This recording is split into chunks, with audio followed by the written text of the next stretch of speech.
Well, think about things that are written. Like my wife is a principal, and so when and we've talked about with her job, she has some highly intense situations sometimes, and she never puts anything in an email. She always talks to people, because you could put something in an email or in a text or some other means of communication, and you might communicate something and the person gets the entire different impression of what you're trying to convey. But when you have that conversation, you if somebody is misunderstanding, or you can see that they're taken aback by what you say, you can say, "Oh, wait a second, I want to make sure you understand what I'm saying." So that's the beauty of communication, is when you're communicating face to face, or even in this format, at least I can see you, Andy, and say, Andy didn't really get what I just said, so I better reiterate what it really means.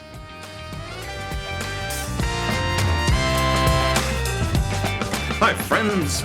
Welcome to the Sales Enablement Podcast. I'm your host, Andy Paul. That was Jim Duffy. Jim is the president of the Litigation Connection, and he's an expert on cold calling. And that's his business. Making cold calls and setting up meetings with busy lawyers, busy litigators for his clients. And cold calling is the topic of our conversation today. Effective cold calling. Effective defined by converting more of your initial conversations into meetings. As Jim shares, he has developed a methodology for preparing and executing cold calls that he uses day in and day out. And as you'll hear, when he talks to the target person, he converts 60% of his calls into meetings for his clients. 60%. So we dig into Jim's method. It's not rocket science. It's just smart, intentional hard work about how to identify and target the right people to call, how to research the person you're going to talk with. And by research, as you'll hear, I don't mean spending 30 seconds scanning their LinkedIn profile in the vague hope that maybe you went to the same high school. And then talk about how all that feeds into delivering an incredibly relevant, targeted message of value to the person you're calling. We also dive into why Jim believes the outbound cadences that stress making multiple contacts over a compressed period of time, like 7 contacts in 7 days, so on, are hugely ineffective, if not actually counterproductive. So we get into all of that and much, much more. But before we get to Jim, I want to remind you to subscribe to this podcast on iTunes, Spotify, or wherever you listen to podcasts. So thank you for your help with that. All right, let's jump into it. Jim, welcome to the show. Hey, Andy, nice to be with you. Well, pleasure to have you here. So tell us about you and what you do. Okay, so I have a company called the Litigation Connection, and my clients are forensic accountants, business valuation experts, and economists, and their clients are litigation attorneys. So what I do is I identify attorneys that have practices that precisely align with what my clients do. So let me just give you a quick example, if I could, Andy. So you do outsource cold calling or business development for your clients. That's is what correct. You're doing. So I make cold Right. calling. So thank you for pointing that out. So I will call on a particular attorney that has a particular skill set. So for example, I have an expert that does damages as it relates to intellectual property in the music business. So what I'll do is I'll use Sales Navigator to find every attorney in that person's addressable market that does litigation as it relates to intellectual property in the music business. So when I make a cold call, I also use an outsourced group that pulls all of the profiles of these attorneys in that particular persona, let's say. And that essentially what I'm doing is using their biography as a means to drive conversations. But I'll get into this in a minute, but I also use a high-speed phone system in order to drive more conversations. But a dialer. I will call that attorney and I'll say, "Hi, my name is Jim Duffy. I see that you worked on the Guns N' Roses case a couple of years ago. I work with," and let's make you the forensic accountant. I work with Andy Paul, who's one of the foreknown experts as it relates to intellectual property in the music business. And right at that point, I really have changed the game because, and that sounds so simple, but what I'm doing is I'm talking about that person, typically as it relates back to what my client does, and usually it's something that has been something very prominent about their career. So in essence, I'm singing to the choir when I make that cold call. And when you typically have Right. people that receive a cold call, they're immediately going into, fight, Defense. flight. So when you Yeah. talk about them, I create a visceral connection, which in essence gives me that right to talk to them a little bit more. And that process has been iterated over 7 years. Okay, well, let's. I'm going to take a step back a little bit. So, yeah, I mean, part of the reason that I wanted to have you on the show is you've developed the system that you use in your own business that generates more meetings per call, if you will, as a ratio, than certainly what most cold callers are doing. Where hey, they may be happy to get 2 meetings set out of 50 phone calls or 5 meetings set out of 50 phone calls, and which is fairly typical in the software world, where you're saying, hey, you get a much higher ratio than that. Yeah, and what I would say is I would go so far as to say that the system itself generates 3x of what you would normally do. So I'm not saying in the IT infrastructure services or the IT world that they're going to have the same results as I am, because the market is different. So that universe of people that you're calling on could be entirely different. Now, I work Sure. with litigation attorneys that many times they have direct phone numbers. So that helps with the process as well. So, but given what I do, essentially what I'm trying to develop is a live conversation. And what I would say is one of the misnomers, and I hear it all the time, people saying the hardest part about sales is getting no's. And I would contend that that's completely wrong.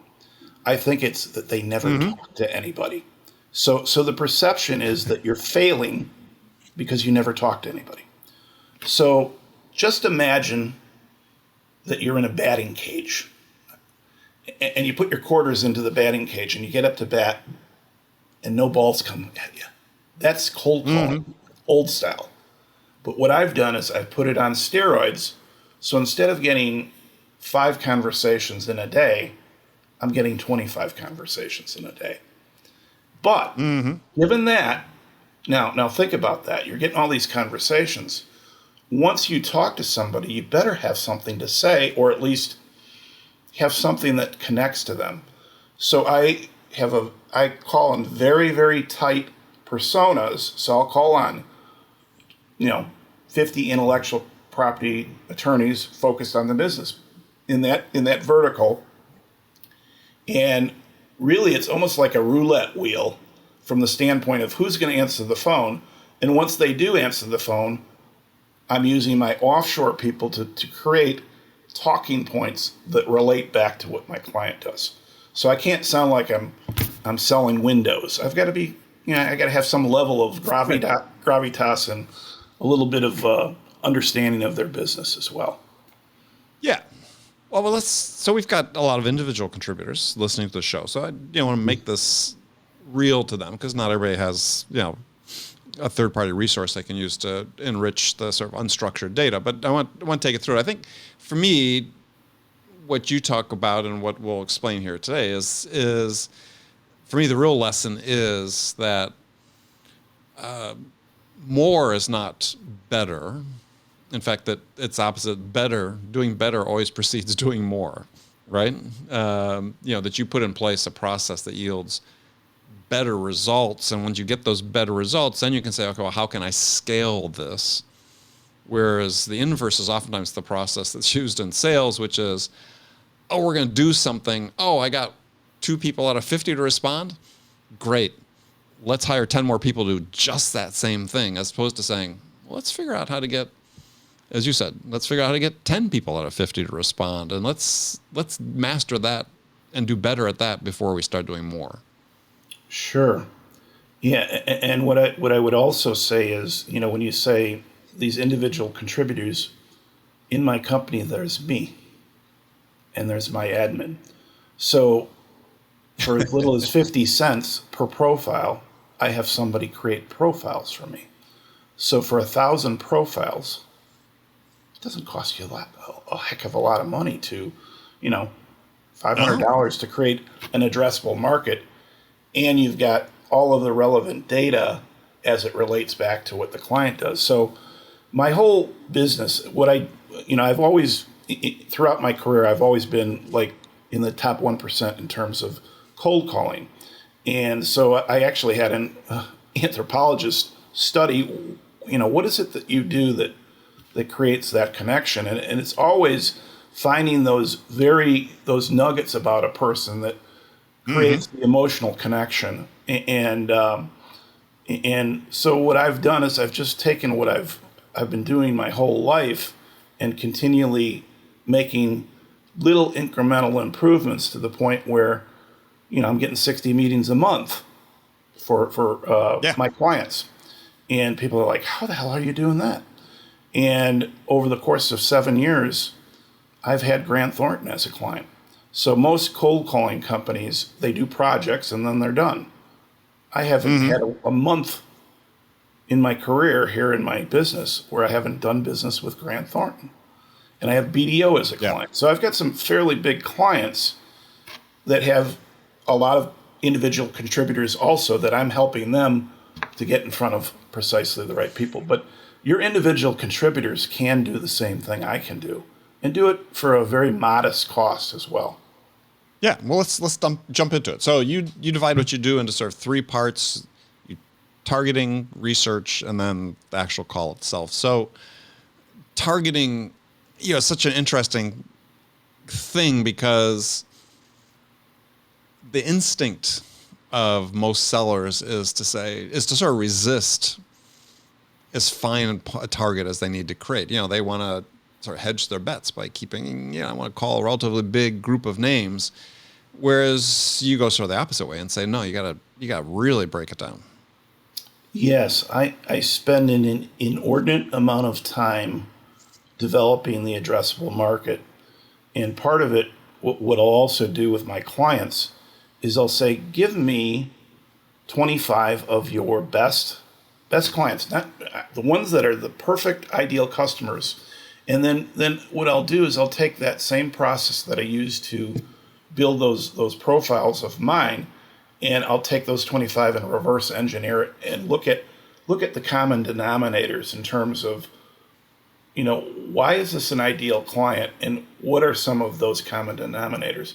And that becomes a way for me to get a better understanding of serving up essentially the ideal client so that they're not wasting their cycles with people that really don't matter. And my whole contention is that I'm here to serve them and make sure that I'm helping them to grow their business. So, I've had many times, probably every month, I have at least 4 or 5 meetings that I get to the point where I'm scheduling the meeting, and then in the conversation, I ascertain that person really doesn't utilize the forensic accountant to the degree that, and I'll stop and I'll say, with all due respect, I know that it's nice to go to lunch, but I want to make sure it's valuable for both of you. It doesn't sound like this is a fit. Right.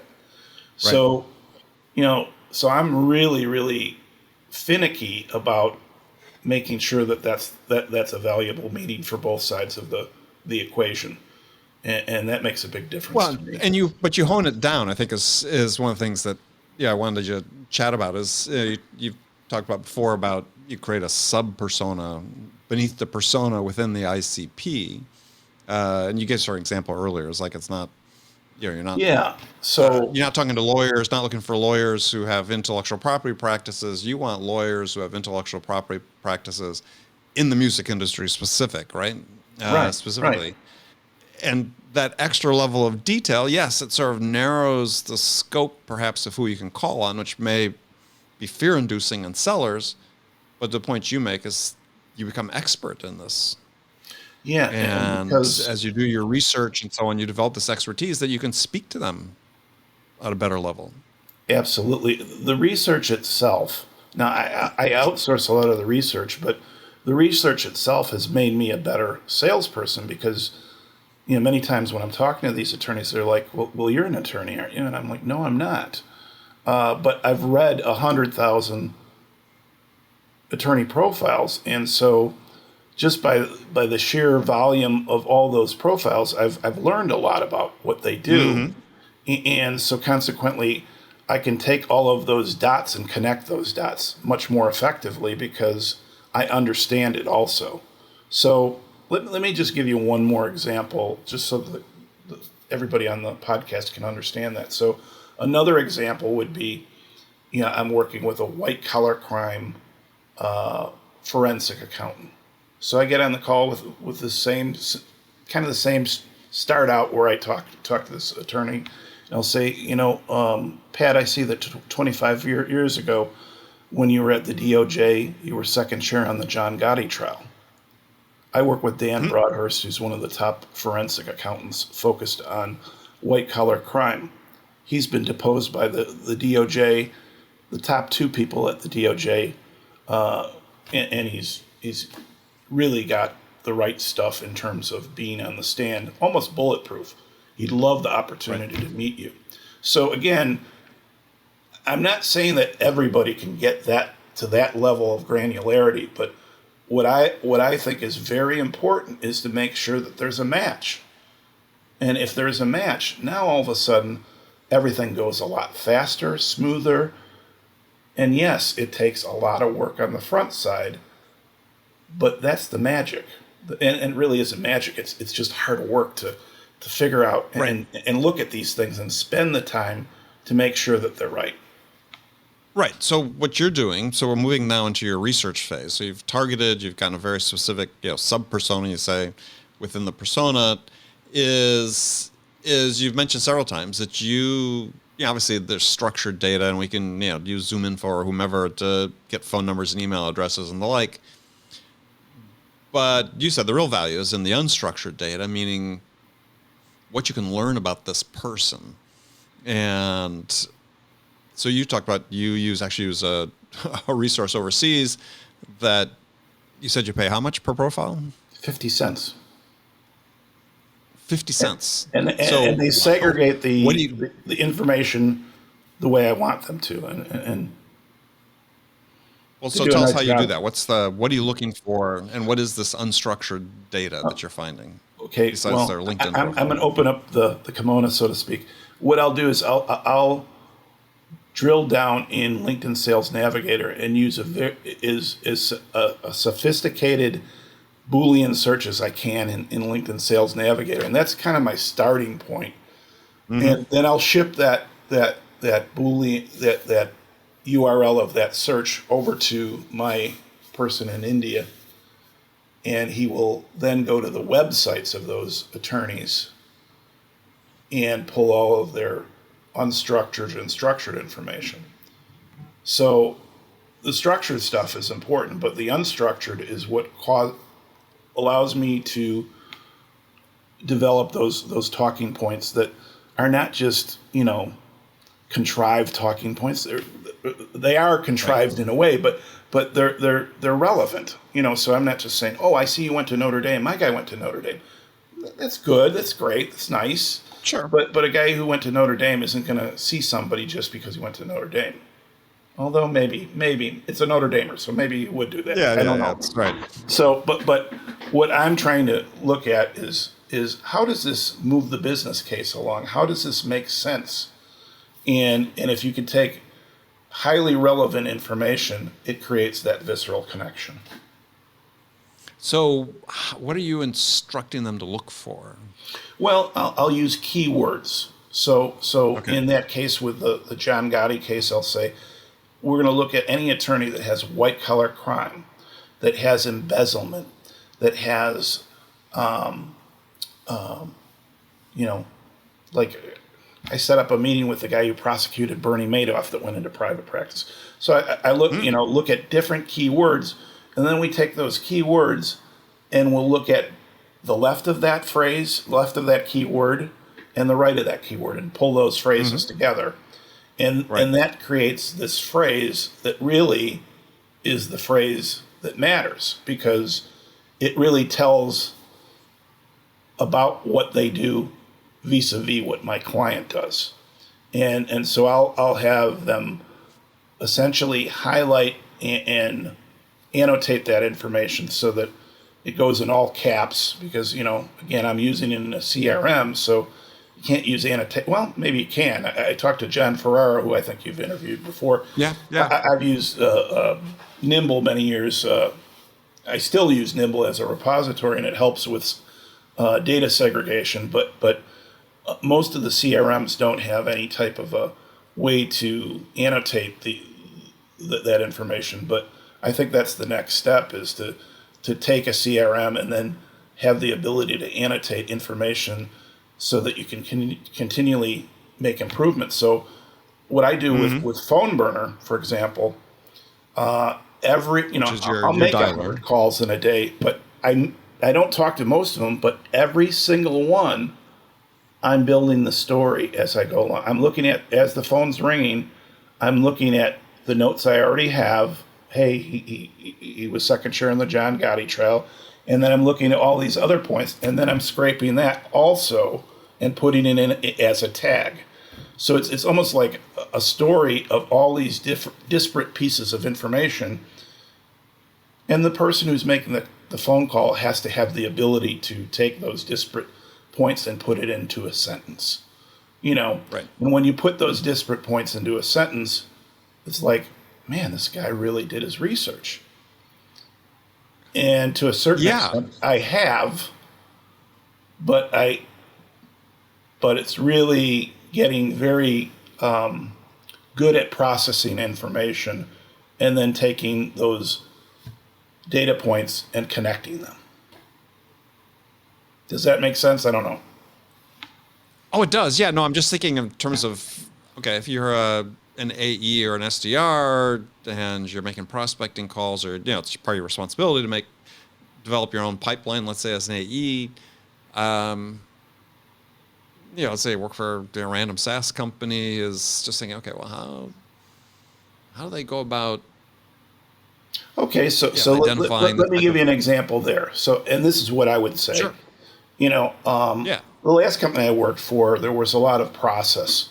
So I'd look at keywords like Six Sigma Lean, and then I'd look at their profile or what they've written about themselves. Did a Six Sigma Lean project that saved the company X amount based on doing this particular project. Well, that would be something that I would open up with and say, this is, and start the conversation with them. They're the story. They're the hero. Right. So the story is not me being, hey, I'm a great cold caller or anything like that. That's BS. That's BS. The whole thing is really getting to the heart of what is important to those particular people. And if what you're saying is not only relevant, but you've mastered understanding what their needs are, and you put that in that sentence, now all of a sudden they're like, this guy really gets me. Mm-hmm. It takes the effort, though. You got to do the research. You got to do the reading. You got to, you're having people help you. And you got to be a critical thinker, too. So if you're not a critical thinker, you can't do this. You'll just sound really kind of disjointed.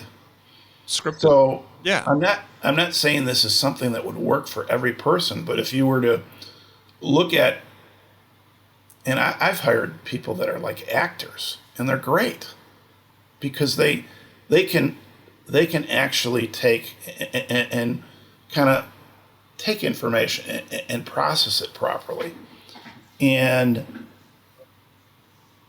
they might be better than this person who's the crazy cold caller, because they can think critically and they can remain calm. Right. I think that one of the things that drove me crazy, I'm in your camp with some of the managers I had, particularly the latter part of my career. They're like, you got to bring a lot of high energy. You got to do this. And I had a guy that I worked with that made club almost every year, but he was one of the most calm guys, serene guys, and did a great job. Mm-hmm. Well, this manager wanted to turn him into a Alec Baldwin. hawkish fellow. And I was Yeah. like, The this is Wolf of so Wall Street. silly. It's so silly, you know? And really, it takes all different types to be successful. And I'm not saying that somebody who's high energy can't be successful, but I think that the person that's receiving a call or talking to somebody doesn't want to speak to the fast talker or the one that seems like the diamond Jim. They want to talk to somebody who's genuine and having a calm demeanor and having a good conversation about what the situation is all about. And if you can sit down and put two minds together and have a relevant conversation, I think that's the most important part. Yeah. Well, to your point, it's the fast talker. I mean, that's people's defenses get raised instantly, right? When they feel that sort of desperation, your defenses go up. And sure, there are probably people with those personality types that have done well. To the story that you talked about, I told the story on the show before. Is one of the better salespeople I've ever worked with. That was part of a team I was running. Pathologically shy. I mean, introversion didn't go far enough to describe him. Right. But on the phone, he knew what he was talking about. He knew the customers and what they were going through. Understood the product. He was incredibly relevant anytime he opened his mouth. Sure. And that's what people wanted. Absolutely. So your book talks about connection and understanding, and Yep. that's really what the buyer is looking for. They're not looking for. They're certainly not looking to be sold. Well, yeah, they don't need you to be salesy, right? No, not at all. No. As I write about the book, it's the one question the buyer will never ask you. Geez, Andy, could you be more salesy? That's exactly what I want. I want you to be more salesy. Now, another thing you talk about is, because a lot of the way cold calling is taking place these days is cadences are laid out, prescribe and automate touch points and callbacks and so on within very tight time frames. It's not unusual to say, we're trying to make 7 contacts within 7 days or 7 contacts within 14 days or whatever. You don't do that. I mean, you wait, I don't know, I think I read somewhere or heard you say 30 to 45 days. If somebody doesn't pick up, you don't just call right back. I don't leave any phone messages. I don't email anybody. I don't do any of that. So the first time they talk to me is the first time, and they really don't. I'm almost like using a stealth approach rather than this kind of spammy type approach, where once they talk to me for the first time, I get to make my first impression, and because we've done the research, and because this person is precisely the right person vis-a-vis my client, they're like, that's a different type of conversation than they're used to. They're used to somebody who will try to sell them on whatever this person does in a very generic way.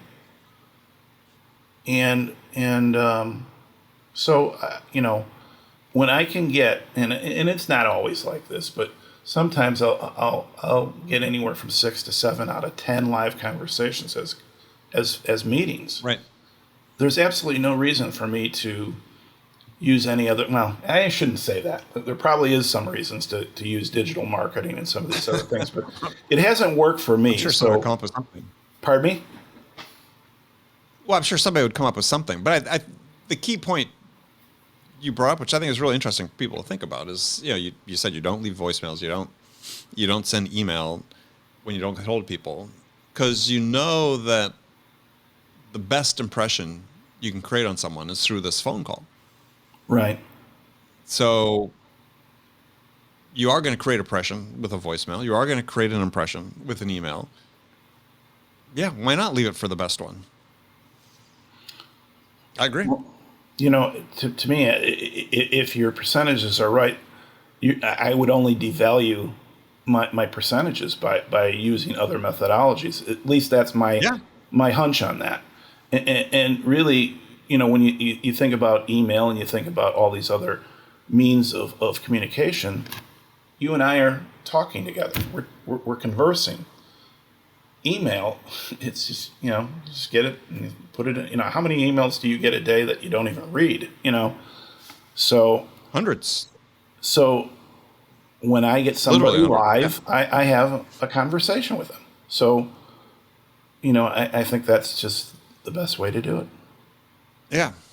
Well, if you got this highly targeted audience that you're reaching out, highly researched, you've been doing it, you've got some repetition, you really have some domain expertise you're developing, it just makes it easier. And to your point about not leaving voicemail, I know there's a lot of noise on both sides of the aisle about that and so on. But as you said, and which I'm a huge believer in, is the power of first impressions. Is you only have one chance to make a good first impression. So if you have this ability to have a really good conversation on the phone,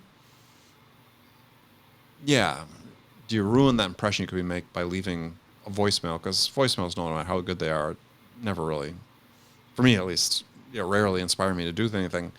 And same thing with an email. Well, think about things that are written.